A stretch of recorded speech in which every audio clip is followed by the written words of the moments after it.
Yan, ipasyal ko kayo dito sa Petronas Twin Tower. So ito nga ay birthday ko, sa kaya galang-gala ako for the whole day. So ayan, ipakita ko sa inyo ang building kasi kaninang umaga sobrang ano siya sunlight against the sunlight siya. Ayan oh. Ayan.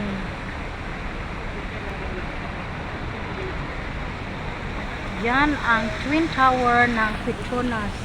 Isa sa mga iconic. So, ang daming iconic landmark. So, meron siyang mall, meron hotel, meron lahat, no? So, ayan. Ang dami na mamasyal. Lahat ay mga turista.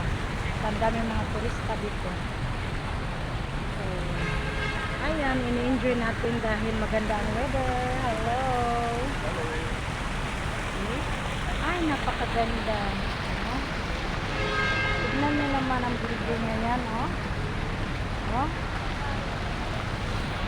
Grabe, napakahaba. I think it's 445. Ayan. So, next time na naman, i-vlog ko yan kasi mayroong skyscraper.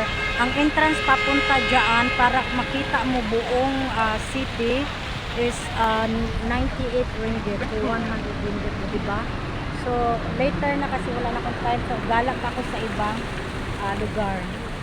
So, ito lang kasi every time naman I work ng work. So, today is my birthday. So, kailangan natin mag-enjoy, mag-relax. Ayan, diba?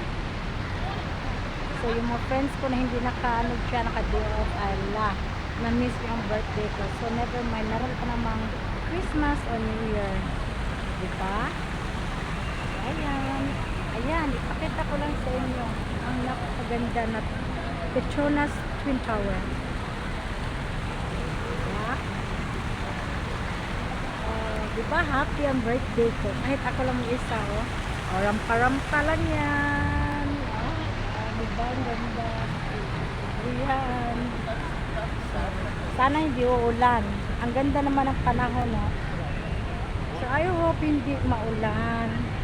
Ay, punta muna ako ng Putarayat. Ay, meron akong bibilhin doon.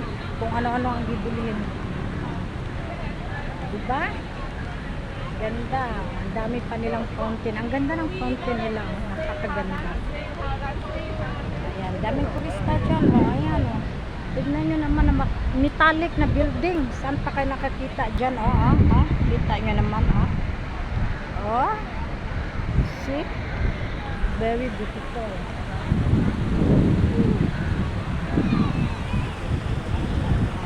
Meron pa sila, ang laki ng post nila, parang pwede maligo dito yata.